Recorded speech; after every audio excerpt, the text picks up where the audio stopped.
And we continue now with our great American panel, sort of dovetailing into our last discussion. This Xavier University poll, 1,022 adults asked the question, is it harder to reach the American dream than it was for your parents? Now look at these results. 60% of people now say it's harder. 33% say easier. 6% about the same. You know, when I think of my life, and I think of both my grandparents that come to this country from Ireland, and they come poor and young and no money and no opportunity, and they really struggled. My father grew up poor in Brooklyn, where you are tonight, and it was a big deal after World War II when he served 4 years in the Pacific to come back and buy a 50 by 100 lot in Franklin Square, Long Island. I had 3 older sisters, 1 bathroom. And I sort of, he stood on his parents' shoulders. I stand on both their shoulders. And I worry about this question. Is the American dream getting harder because why? Why do people feel this? Well, think about it. After World War II, we had innovation, we had job creation, we had manufacturing here in America.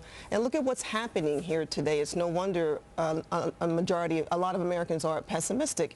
Government-run healthcare, we just talked about that. Higher taxes, a deficit that's through the roof, debt that we can't afford to pay for. China's holding the majority of our debt. We're beholden to China. It's insane. So, yeah, I think a lot of people would be pessimistic around now.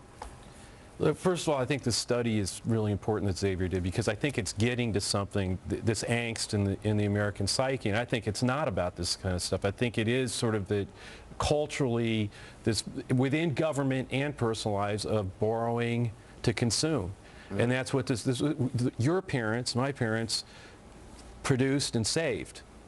You know, and I'm not talking about, you know, the policies now. I'm talking about the government borrowing. That's what I'm saying. It's about working, producing, and saving. Yeah, but my parents never took vacation. My parents bought older cars until they got older and then they can afford a new car. But what is the American dream? I mean, what is the definition in that article of the American dream? I mean, isn't it political and religious freedom, or is it a nice TV and a nice car and you know, white picket fence? Opportunities, freedom, family, employment.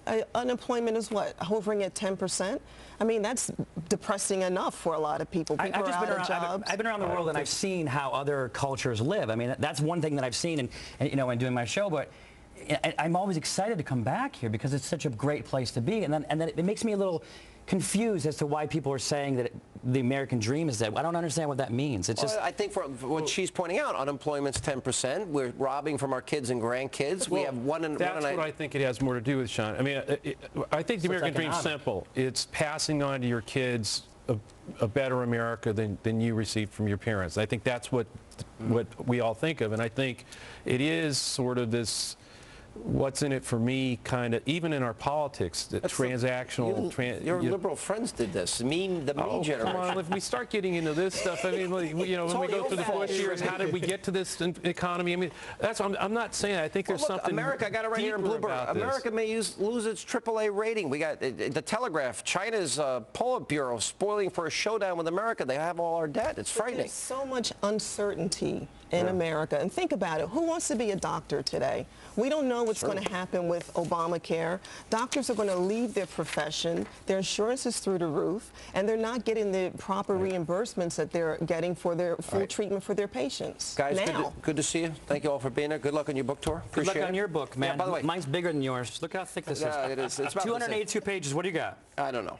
Less than that, Sean. Here's the deal. 2 weeks from tonight, we will start our Conservative Victory Tour with the release of the book, and you can go to my website. We started at the Reagan Ranch, and you can come and see the show and all the cities we're going to, and we have Sarah Palin and Michelle Bachmann and others are going to be on the tour with us. And if you want to join us, go to Hannity.com.